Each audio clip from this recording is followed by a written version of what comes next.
Que bênção, que alegria estar novamente com você. Este é o nosso 18º encontro, estudando a série As Revelações do Santuário. Um abraço carinhoso para você que tem nos acompanhado em todos esses encontros.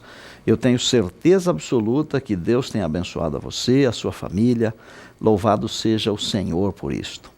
O estudo de hoje está relacionado com o primeiro compartimento do santuário, chamado de Lugar Santo. Você deve se lembrar que no Lugar Santo encontramos 3 mobílias: a mesa com os pães, o candelabro e o altar do incenso. Pela palavra de Deus, aprendemos hoje que o altar de incenso representa 2 coisas maravilhosas: as orações dos santos, que sobem ao céu como um incenso de aroma suave, e a intercessão contínua de Cristo por nós no santuário celestial. Você já se perguntou como deve ser a oração? Bem, ela deve ser não uma reza, não uma penitência, mas deve ser como uma conversa com um amigo de verdade, abrindo-lhe o coração. Num dos estudos anteriores, dos nossos encontros anteriores, nós aprendemos sobre o dom de profecia e foi mencionado o nome de uma mulher, uma profetisa chamada Ellen White. Lembra-se? Claro que sim. Pois é, sobre a oração, ela escreveu uma frase maravilhosa. Ela disse: a oração é o abrir do coração a Deus como a um amigo. Devemos, na oração, evitar toda e qualquer gritaria, porque isso entristece o Espírito de Deus. Quando Jesus andou aqui, ele passou muito tempo em oração. Tanto que os discípulos um dia chegaram para ele e lhe pediram: Senhor, ensina-nos a orar. E em resposta a essa solicitação foi que Jesus lhes ensinou a oração que nós chamamos de Pai Nosso, ou a oração do Senhor. Quando orar? Devemos orar sempre e sem desanimar. Daniel, o profeta, orava de manhã, ao meio-dia e de tarde. O ideal é passar o dia em comunhão com Deus. Não basta apenas orar rapidamente 3 vezes ao dia. É preciso viver em constante oração. Jesus disse: orai sem cessar. Não estou dizendo que devemos passar o dia inteiro ajoelhados e não fazer mais nada na vida. Não. Estou motivando você a viver em íntima comunhão com Deus o tempo todo, e isso é possível. Estou dizendo que podemos manter o pensamento em Deus o dia inteiro. Se Jesus, sendo Filho de Deus, viveu uma vida de oração, que diremos a nosso respeito? Penso que nós, pobres mortais, devemos orar muito mais. Podemos orar por nós mesmos, pela nossa família, pela nossa igreja, pelo nosso país, etc. Mas podemos orar também de forma intercessória, dedicando tempo em oração em favor de outras pessoas. Por quê?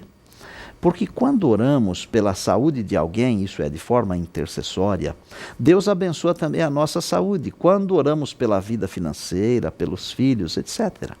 Quando oramos em favor dos necessitados, tudo aquilo que pedimos para os outros, nós também recebemos. A oração deve ser dirigida a Deus, em nome de Jesus, sob a intercessão do Espírito Santo. Se pensarmos que no plano da redenção, cada um dos 3 membros da divindade tem uma função específica, entendemos mais ou menos assim: que Deus o Pai é aquele que comanda tudo, que Deus o Filho é aquele que veio morrer por nós e agora vive para interceder por aqueles que se chegam a Deus para a salvação. E que Deus, o Espírito Santo, é o Consolador, enviado para interceder por nós, junto ao Pai. E também tem a função de cuidar dos filhos e das filhas de Deus aqui na terra até o dia da volta de Jesus. Assim, nossa prece, nossa oração deve ser a Deus, em nome de Jesus, sob a orientação do Espírito Santo, porque é Ele quem intercede por nós. desejo agora falar um pouquinho ao seu coração. Nos últimos tempos, muitas enfermidades têm afligido a humanidade.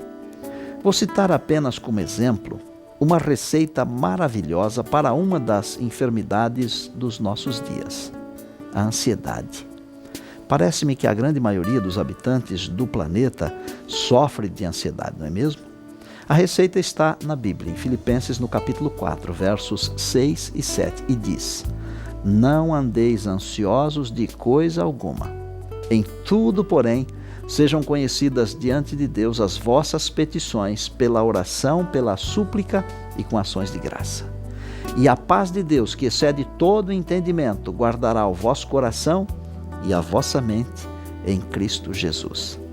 Se seguirmos a receita divina que passa pela oração, teremos paz no coração e na mente, isto é, seremos guardados na paz de Deus, tanto no aspecto emocional quanto no aspecto racional. Que receita maravilhosa, que Deus maravilhoso, não é mesmo? E se fazemos isso, como quem está conversando com um amigo, aí então é que o peso desaparece muito mais rapidamente. A professora Valdirene, ela frequenta uma igreja em São Paulo, na freguesia do Ó.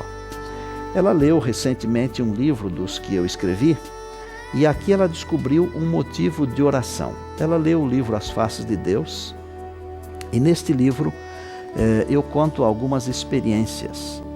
Eles estavam enfrentando um problema, a família estava enfrentando um problema porque uma pessoa da família estava internada numa UTI e estava assim, indo à beira da morte. Ela reuniu toda a família e disse: olha, o pastor Estina conta uma experiência no seu livro de que Deus atendeu uma oração. Vamos nos reunir aqui em casa e vamos orar pelo nosso parente que está na UTI. Eles fizeram isso. Gente, em 10 dias, após a intercessão, a pessoa que estava enferma na UTI para morrer já estava curada completamente e já estava em casa. Nós temos que agradecer a Deus pelo ministério da oração. Coloque a sua ansiedade, a sua tristeza, a sua preocupação sobre Jesus. Ele cuidará de você. Se for o desejo do seu coração viver essa vida de comunhão, de oração, para poder ter a presença de Deus dentro de você, no coração, ore comigo agora. Querido Deus, nosso Pai eterno, hoje aprendemos que a oração é como abrir do coração a Deus como a um amigo. Queremos, Senhor, viver uma vida dedicada à oração, porque queremos viver em comunhão com Deus. Senhor, aceita a nossa prece. Nós oramos fervorosamente, em nome de Jesus, o nosso Salvador e Senhor. Amém. Bem, chegamos ao final de mais um encontro, mas eu espero você no nosso próximo encontro. Combinado? Até lá então.